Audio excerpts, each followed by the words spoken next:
Un saludo y los mejores deseos para todas las personas que se unen a la exégesis semana a semana del domingo, el Evangelio del domingo. Comenzaremos, o más bien leeremos ya alguna parte del capítulo sexto del Evangelio de Lucas. Antes de leer esta parte, valdría la pena recordar que los discípulos lo dejaron todo y siguieron a Jesús en la barca. Después hay un pasaje que no leemos, que es el de Leví, en el cual Jesús lo llama y él, dejando todo en el mostrador de impuestos, deja todo y sigue a Jesús. Con estos dos textos de preámbulo, les invito entonces a que leamos el texto que la liturgia nos presenta para este próximo domingo. Está en el Evangelio de Lucas capítulo 6, el verso 17 y los versos del 20 al 26. Hagamos primero una lectura general y luego lo vamos a tomar parte por parte.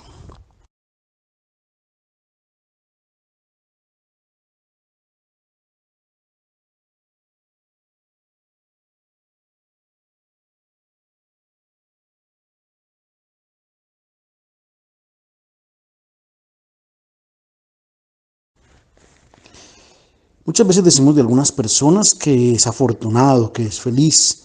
Hoy en día nos llegan los estados de nuestros amigos, de las personas que conocemos, fotos de un lado, de otro, donde se ve a la gente feliz y se dice: esta persona vive dichosa, esta persona es feliz, es bienaventurada, es bendita de Dios. Y también lo decimos pues por aquellas personas que parece ser que lo tienen todo, para quienes todo está bien, que son felices, que son afortunados. Esta expresión la utilizaban comúnmente los antiguos griegos y la aplicaban sobre todo a los dioses. Los dioses eran los que vivían felices allá en el Olimpo sin trabajar. Y también expresiones como estas se referían a los ricos que eran los que más se asemejaban a los dioses, porque como los dioses no trabajaban, los ricos casi que tampoco. Entonces, en este sentido se les llamaba beato, bienaventurado, feliz.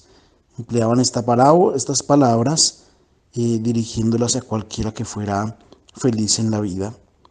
Para nuestra reflexión yo voy a inclinarme por la palabra bienaventurado, bienaventuranza. Hay otras traducciones: feliz, beato, dichoso. Me parece que la palabra bienaventuranza puede ir más en clave evangélica y puede eh, tener este matiz más específico del que se quiere hablar en la Sagrada Escritura. Bienaventurados los padres porque tienen hijos que son excelentes. Era una de las formas en las que los griegos manifestaban quién era la persona feliz o dichosa. También se decía que bienaventurado el marido que tiene una gran mujer, o también bienaventurado aquel que no ha tomado mujer. Eso son las diferentes posibilidades. Las bienaventuranzas eran aplicadas entre los griegos para aquellos que cultivaban valores morales elevados. Bienaventurado el que tiene dinero, también el que consigue fama, honor, el que cultiva o practica una virtud, o quien cultiva la sabiduría. Pero no solo los griegos, también los egipcios, sobre todo en los siglos anteriores a Cristo, empleaban esta fórmula, esta forma literaria. De hecho, encontramos muchas de las bienaventuranzas que están en la literatura de los textos egipcios en la Sagrada Escritura. Por ejemplo, bienaventurado el hombre que está sin pecado. Esto también aparece en los Salmos. O bienaventurado aquel que guía el corazón en el camino de la vida. Bienaventurado aquel que guarda los preceptos de Dios. Son estas bienaventuranzas que también las encontramos en el Antiguo Testamento. Igual que los griegos o los egipcios, también los judíos empleaban entonces esta fórmula: bienaventurados. En el Antiguo Testamento la encontramos 44 veces. Bienaventuranza sobre todo en los Salmos. El Salmo primero, todo el Salterio comienza con aquel pasaje que hemos leído: bienaventurado el hombre que no sigue el consejo de los impíos. Cuando en la Sagrada Escritura encontramos esta expresión, bienaventurado, no es solo para dirigir una alabanza a aquel del que se está hablando, a aquel que se está portando bien. Es sobre todo una manera para indicar cómo lograr el objetivo que cada hombre se propone en la vida, qué cosa desea el hombre y a qué cosa aspira, si no es al gozo y a la felicidad. Y entonces, con la expresión bienaventurado, indicaban el camino para no extraviar la vía, para lograr de verdad el gozo. Cuando el salmista proclama bienaventurado quien socorre al pobre y al débil, estaba dando una indicación para vivir la vida. Es bien interesante de aquellos que están en la necesidad y que sin embargo hacen el bien. Y también bienaventurados aquellos que caminan en la ley del Señor, bienaventurados aquellos que actúan con justicia. Era una forma de inculcar los valores sobre los cuales debían apuntar para realizarse en la vida y adquirir la verdadera gloria. Sin embargo, en la vida no solo hay bienaventuranzas, también existe lo opuesto, esto es, escoger un camino para lograr la felicidad y encontrar el dolor, porque se ha equivocado el camino. Ya los filósofos griegos habían puesto en alerta por una equivocación de confundir la felicidad o la gloria con el placer. Sin desacreditar el placer, es importante entender que cuando la búsqueda de la felicidad se vuelve un interés personal, entonces puede estar desviándose del camino. Sin desacreditar el valor y el sentido del placer también, la Sagrada Escritura nos pone en alerta y recurre a una exclamación, guay. Esto es en hebreo, guay. En griego, guay. Esto aparece 75 veces en el Antiguo Testamento. Este guay se traduce como ay y no tiene el significado que a menudo nosotros le atribuimos. No es una amenaza de castigos o una expresión de lástima.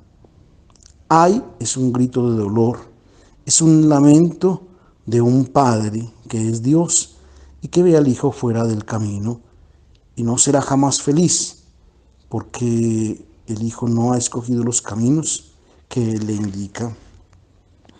Y siendo esta la forma de comunicarse entre todos los pueblos vecinos del Mediterráneo, tampoco nos sorprende que en el Nuevo Testamento aparezca 45 veces bienaventurado. Recordemos algunas de estas bienaventuranzas, dos dirigidas a María, Elizabeth que le dice bienaventurada aquella que ha creído, y después también una mujer fascinada escuchando a Jesús que anuncia el Evangelio y exclama bienaventurado el vientre que llevó, los pechos que te criaron. Bienaventurado que el siervo al cual su dueño al llegar lo encuentra realizando sus deberes, lo servirá y lo atenderá. Y otra más, bienaventurados aquellos que crean sin haber visto. En el Nuevo Testamento encontramos también lo opuesto a la bienaventuranza, el ay. Ay en griego aparece 46 veces. Ay de ti Corosaín, ay de ti Betsaida. No se trata de que Jesús amenace estas ciudades. Ustedes irán al infierno, Betsaida, Corosaín. No.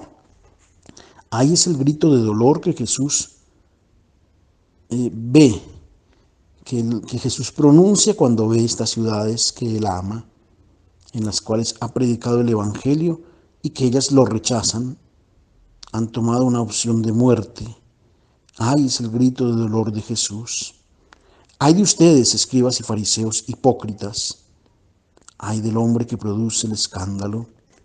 Ay de aquel que va por una senda doble. Las bienaventuranzas más notorias que encontramos en los evangelios son las que nos presenta el Evangelio de Mateo en el capítulo 5. Y luego estas aquí de Lucas, que son las que tenemos en cuenta el día de hoy. Lucas nos presenta 4 y luego añade 4 ay. Para entender el significado es necesario entonces entender sobre todo a quién dirige Jesús estas bienaventuranzas y estos hay. Entonces voy a invitarlos a que tengamos muy en cuenta la lectura del texto del día de hoy. Vamos a comenzar leyendo el verso 17 y la primera parte, solamente la primera parte del verso 20. Miren bien en sus Biblias, porque de cómo leamos este verso y medio, va a depender mucho del entender lo que significa esta palabra el día de hoy. Verso 17 y el verso 20, solamente la primera parte, 20a. Cuando escuchamos la palabra bienaventuranza, pensamos de inmediato en las de Mateo, en el capítulo 5, con las cuales inicia el discurso de la montaña. Y entonces seguramente caemos en cuenta de algunas diferencias que tienen ahora estas bienaventuranzas de Lucas. Jesús las pronuncia aquí no sobre la montaña, sino en una llanura. Las dos ambientaciones, la de Mateo y la de Lucas, son un marco literario, artificial. Sabemos que el monte no es un monte material. La montaña bíblica, aquella de la que nos habla Mateo, hace referencia al momento, al lugar, al contexto en el cual el hombre asimila el pensamiento de Dios. La montaña es esa referencia a ese punto de encuentro entre Dios y el hombre. Lucas no nos coloca el discurso sobre el monte, sino en la llanura. En la montaña estamos a la altura de Dios. En la llanura estamos al nivel de los hombres. El marco literario es artificial también en Lucas. En Mateo también, los dos evangelistas.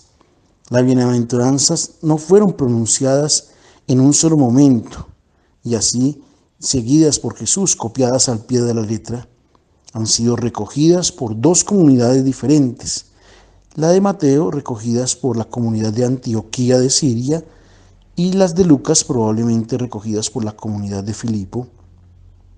Estas comunidades querían sintetizar la propuesta de hombre hecha por Jesús, propuesta de humanidad nueva, su propuesta de hombre resucitado, bienaventurado, que es muy diferente de aquella que nos presentan los hombres de la llanura.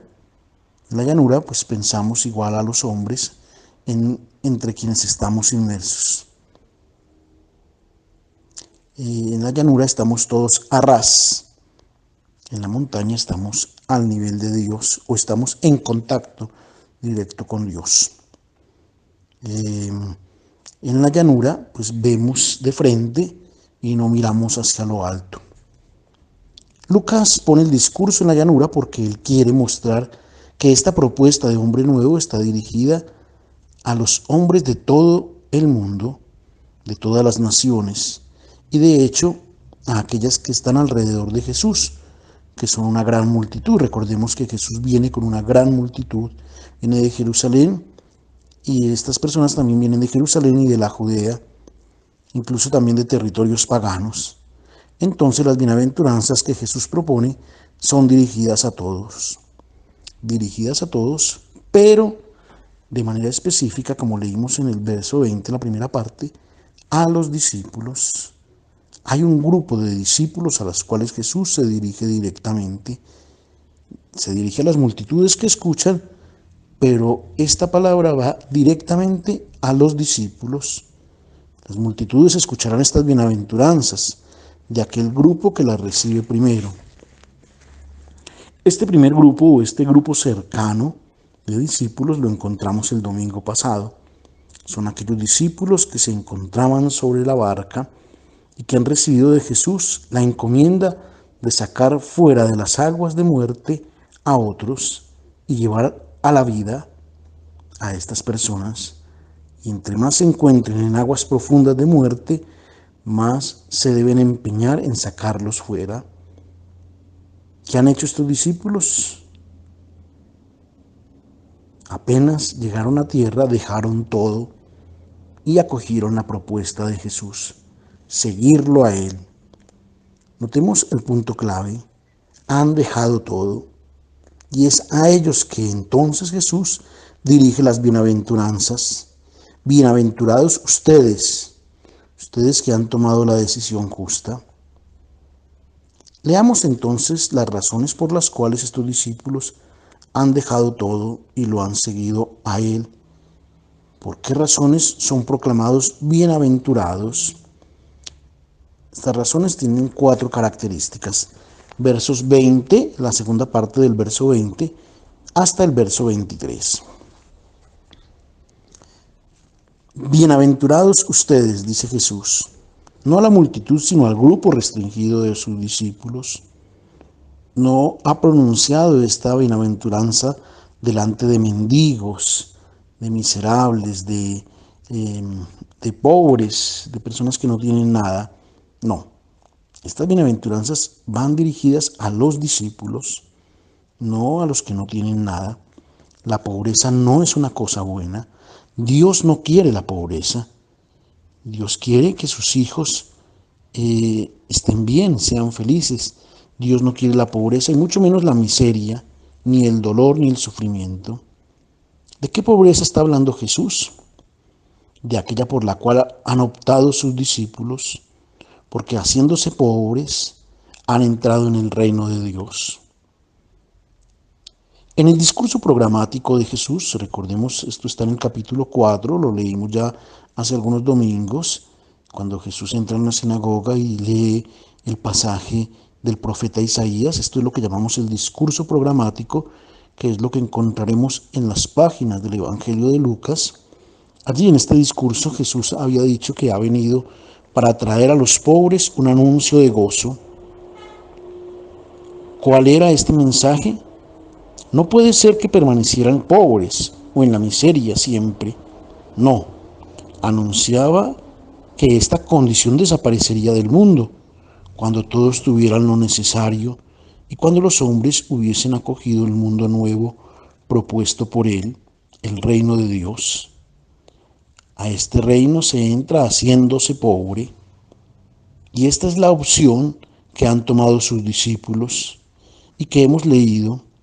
Lo que han hecho de especial es que han dejado todo, han decidido dejarlo todo y permanecer sin nada. Ha sido una decisión tomada por ellos. La palabra del Señor, la compañía del Señor, la presencia del Señor en sus vidas llena todo, por eso no necesitan de nada. No ha sido una consecuencia del infortunio de la vida, no ha sido porque nacieron pobres o porque no tienen, no, han optado por ser pobres. Lo que nos hace bienaventurados no es que nos haya sucedido una peste o que haya habido un terremoto o que haya habido una tragedia o que tengamos una enfermedad o alguna desgracia. No, la primera condición para entrar en el reino de Dios es la de hacerse pobre por decisión propia. Un poco más adelante de esta pesca prodigiosa, también en el capítulo 5, de los versos 27 al 30, en el Evangelio de Lucas hemos encontrado, se nos narró la llamada de Leví. Jesús le dijo, sígueme. Él se levantó dejándolo todo para seguir a Jesús. Debemos levantarnos y dejarlo todo. En el Evangelio de Lucas, este dejarlo todo viene repetido constantemente. Al finalizar cada llamada, también cuando el joven rico se presenta ante Jesús, porque tiene una inquietud, que aunque lo tenga todo, no es feliz. Jesús le dice, vende todo, todo lo que tienes y distribúyelo entre los pobres y sígueme. Para ser discípulo y pertenecer al mundo nuevo, debemos renunciar a todo.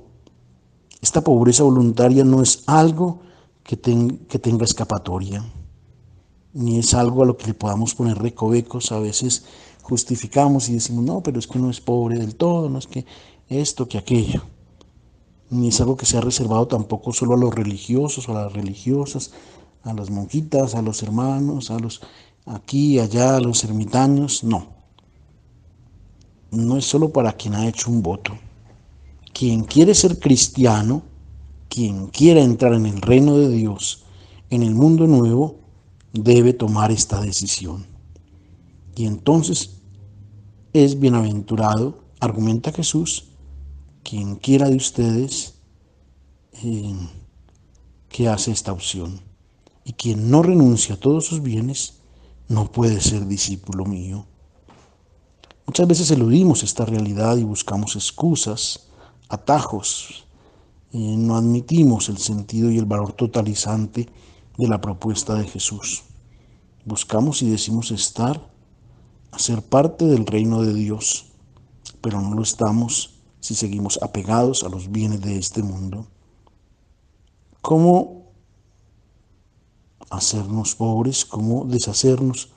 ¿O cómo dejar los bienes? ¿Los botamos por la ventana? ¿Los regalamos?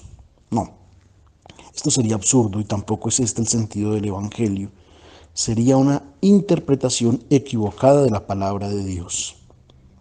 Los bienes de este mundo son un don precioso que Dios nos ha dado, pero deben ser gestionados según el designio del Creador al cual pertenecen. Jesús nos ha puesto alerta sobre el peligro de entregar el corazón a estos bienes, a las riquezas, y entonces no se entrarán en el reino de Dios. Para entrar en el mundo nuevo es necesario huir de la mentira y acoger la verdad. ¿Cuál es la mentira? Es aquella de repetirnos constantemente: por mis capacidades, por mi inteligencia, por mis habilidades, es que yo sí puedo, es que se me han permitido adquirir y he podido acumular muchos bienes. Entonces todos estos bienes son míos. Esta es la mentira de la cual nacen todos los hay. Considerar los bienes como propios es una mentira porque nada es nuestro. Todos los adjetivos posesivos terminan siendo una mentira porque todo es de Dios. Nosotros somos de Cristo y Cristo de Dios. Todo es nuestro, nosotros de Cristo, Cristo de Dios. Por lo tanto, todo es de Dios. Y nosotros somos administradores de los bienes que no son nuestros y debemos gestionarlos según el designio del propietario. El Señor nos ha entregado estos bienes, pero ellos tienen unos destinatarios, que son aquellos que tienen necesidad. Nosotros no estamos autorizados a adueñarnos y estamos llamados a compartir y a recibir también de otras personas aquellos bienes que nosotros no tenemos. Otros los tienen y nosotros no los tenemos. La mentira de la cual nacen todos los hay es cuando los consideramos nuestros y comenzamos a negociarlos, a ofrecerlos. Y entre más necesidad tengan unos, más podemos aumentar el precio. Y entonces así seremos más ricos y podemos añadir más y más. La sociedad de consumo nos invita, nos pide, nos exige que cada día tengamos más, que guardemos, que acaparemos. Aquí hay una denuncia que ya también la habían hecho los profetas, en especial el profeta Isaías. Basta leer el capítulo 57, 58 del profeta Isaías, como esa ambición nunca quedará satisfecha, siempre querer más. Para entrar en el mundo nuevo que Jesús nos propone y que es según el designio de Dios, ese mundo en el cual desaparece la pobreza, desaparecen las guerras, las injusticias, es necesario gestionar los bienes. El Señor Jesús sí nos enseña a crear una humanidad en la que no haya pobreza, pero es necesario gestionar los bienes y es necesario hacernos pobres. Esto es, no tener nada, no acaparando nada, no vendiéndole el corazón al dinero, compartiendo con el que tiene necesidad. Así también nosotros recibiremos de los hermanos los dones que Dios ha entregado a ellos, que ellos comparten con nosotros. Pobre en el sentido evangélico es aquel que no posee nada para sí, que renuncia a adorar al dinero, al uso egoísta de su tiempo, de sus capacidades, de su posición social. El ideal cristiano no es la pobreza y la indigencia, no es la miseria, sino un mundo en el que todos seamos pobres según el Evangelio, es decir, donde nada sea nuestro, donde todo lo podamos compartir, donde aprendamos a ser verdaderos hermanos. Un mundo en el que ninguno acumula para sí, nadie desperdicia. Un mundo donde cada quien pone a disposición de los demás los bienes que ha recibido de Dios.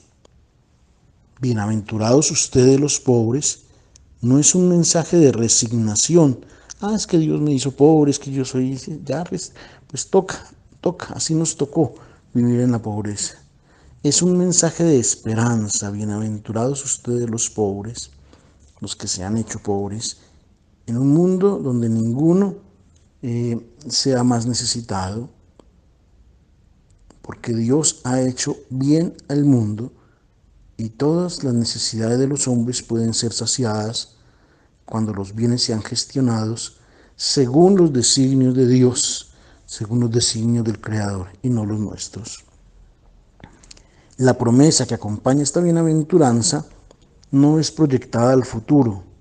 Tú entrarás no al paraíso después de esta vida, entras en el reino de Dios hoy, ahora, cuando te haces pobre, pero si estás dentro y comienzas a aferrarte y a buscar nuevamente los bienes y a darle el corazón al dinero, a retenerlos egoístamente para ti, entonces sales del mundo nuevo. No eres capaz de vivir este reino de Dios. ¿Y cuáles son las consecuencias de los que hacen la elección por la pobreza evangélica? ¿Qué se deben esperar los discípulos que renuncian al uso egoísta de las riquezas? A esta pregunta Jesús responde con otras tres bienaventuranzas que hacen referencia a los discípulos que han tomado la decisión de renunciar a todo, de no retener nada para sí. Tendrán sacrificios por hacer. El cristiano no busca en el sacrificio un sufrimiento. No es hacer ayuno por hacer ayuno, no. La condición de pobreza que hemos elegido nos lleva a enfrentarnos a momentos de sufrimiento. Y el sufrimiento no le gusta a Dios. Dios no quiere el dolor por el dolor. Y no se lo ofrezcamos porque Él no sabe qué hacer con el dolor. Estas prácticas que a veces nos llevan incluso a lacerar nuestro cuerpo, ayunos que maltratan nuestra vida, muchas prácticas que simplemente por causar dolor y que creemos que a Dios le gusta, Dios no sabe qué hacer con esas cosas. Ciertas decisiones, la opción que hacemos por el Señor trae consigo renuncias dolorosas. Entonces se nos presentan las otras tres bienaventuranzas. Primero, tendrán hambre. Bienaventurados ustedes que tendrán hambre, porque serán saciados. Deben tener en cuenta que padecerán hambre. En el reino de Dios la pobreza no existe, pero hay un hambre que puede crear ciertos disgustos.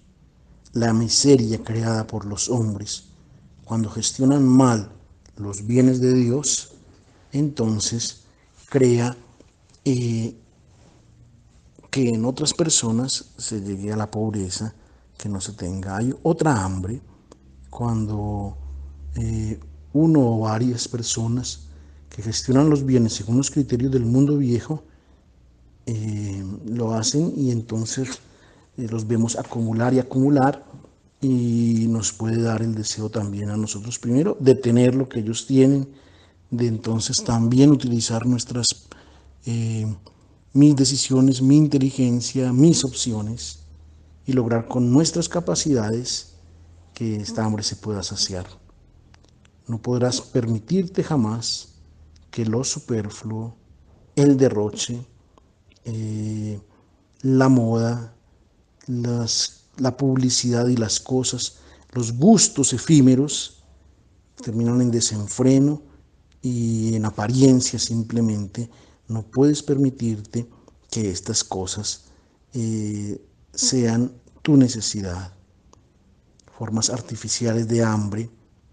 Claro está, los cristianos somos tentados de saciar esta hambre.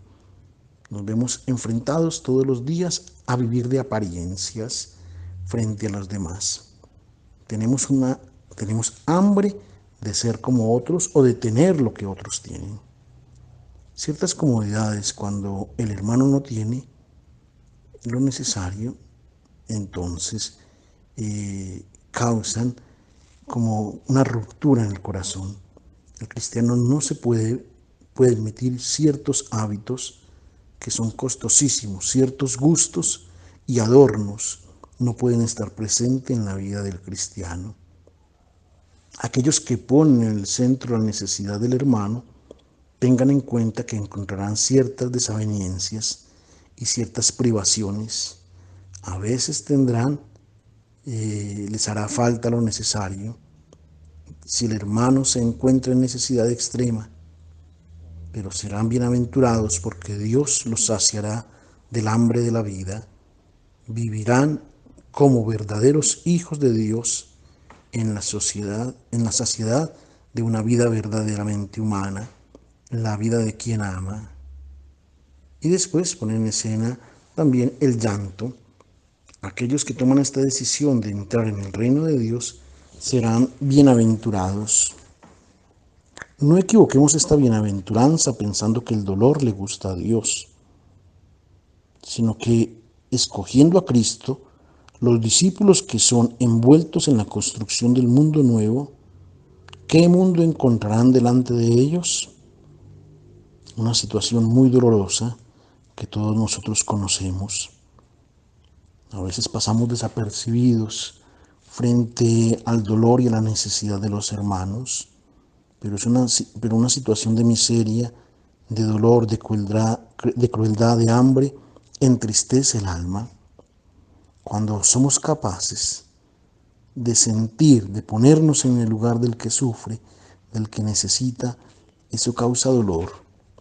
Los discípulos no pueden ser indolentes frente al drama que vive la humanidad y de frente a quien quiere construir un mundo nuevo sufre. El llanto del discípulo es signo de amor, de su pasión para que lo más pronto posible se realice el designio de Dios. El llanto del discípulo es signo del amor. Jesús ha llorado de frente a la ciudad de Jerusalén que él ama y llora cuando se ha dado cuenta que la ciudad ha refutado su propuesta. Se ha dado cuenta que esta ciudad iba hacia la ruina y entonces ha empezado a llorar. Es el llanto de quien ama. Dios los consolará a aquellos que saben llorar, a quienes tienen una pasión de amor, porque quieren que todos los hombres sean felices y deben tener presente que la semilla del bien que arrojan en el dolor crecerá y dará frutos copiosos.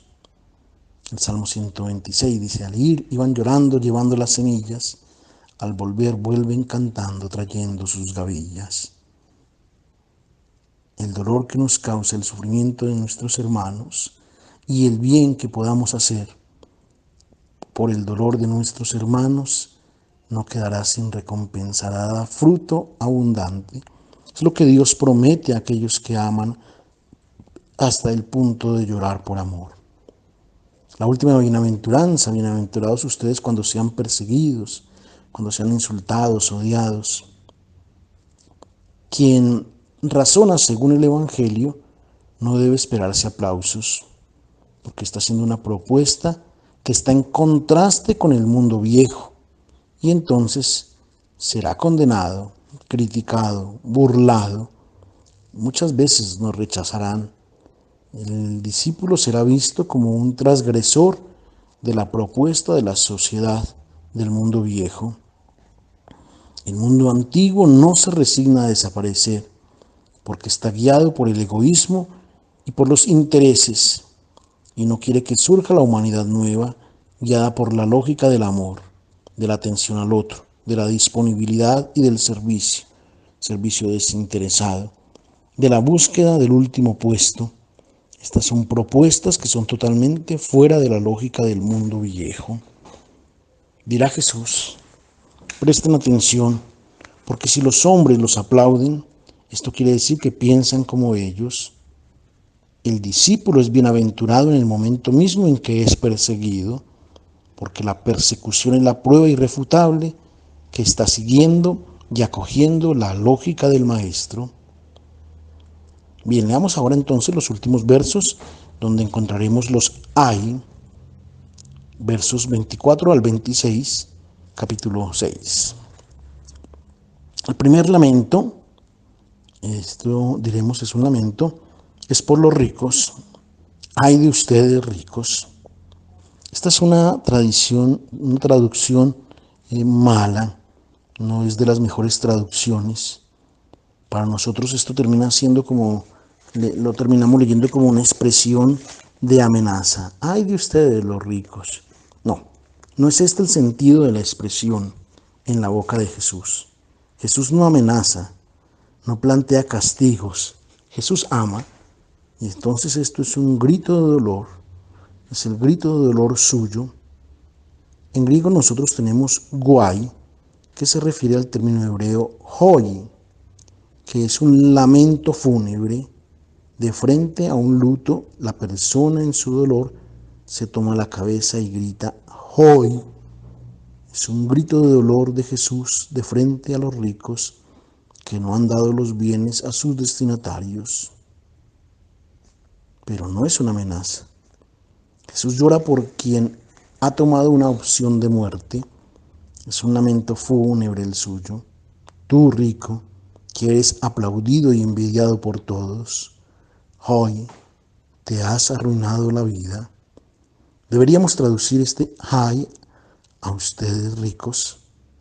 Hay porque han causado la pobreza, acumulando bienes. Debían entregar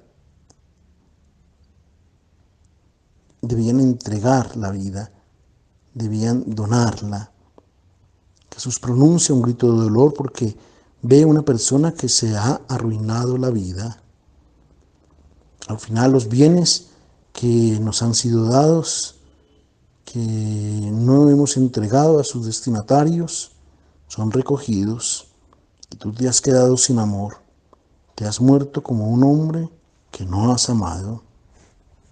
Segundo, hay de ustedes que están saciados, ustedes que gestionan los bienes de este mundo para su propio placer, que derrochan los bienes de la creación y causan el hambre, la pobreza, la miseria de tanta gente. Hoy, dice Jesús, un grito de dolor por estas personas que han fallado como humanos y son muertos en vida, no tienen amor. Hay de ustedes que entonces ríen, que ahora ríen, ustedes que se burlan en vez de donar gloria al hermano, hacen llorar porque provocan injusticias, humillaciones, rechazos, y son causa de sufrimiento de los más débiles. Han fracasado en la humanidad, están muertos, no aman. Hay de ustedes cuando todos los aplaudan, cuando todos hablen bien de ustedes, la cuarta, cuando todos les rindan reverencias, porque es lo que hacían en el Antiguo Testamento con los falsos profetas. Los profetas de la mentira eran aplaudidos porque buscaban decir no la verdad que venía del cielo, sino que buscaban acomodarse a los deseos de quienes los escuchaban. Sería el signo si ustedes son aplaudidos y sin darse cuenta que se han acomodado de las bienaventuranzas de este mundo. Cuando llegan los aplausos, las alabanzas, valdría la pena preguntarnos si estamos predicando la palabra de Dios o si estamos haciendo lo que otros desean. Con estos 4 lamentos fúnebres se concluye el pasaje evangélico de este domingo. El Señor seguirá mostrándonos lo propio, lo principal. Esto es evangelio puro, del evangelio que continuaremos en nuestra reflexión para el próximo domingo. Estos 4 lamentos sirven para hacernos reflexionar. ¿Pertenecemos a la multitud que simplemente escuchan el Evangelio o somos verdaderos discípulos que han hecho una opción de ponerse totalmente al servicio del hermano y a construir una vida de amor? Es una pregunta que nos debemos hacer. ¿Pertenezco aún a la multitud que simplemente escucha la palabra de Dios o he hecho la opción por ser un verdadero discípulo? Un feliz domingo para todos.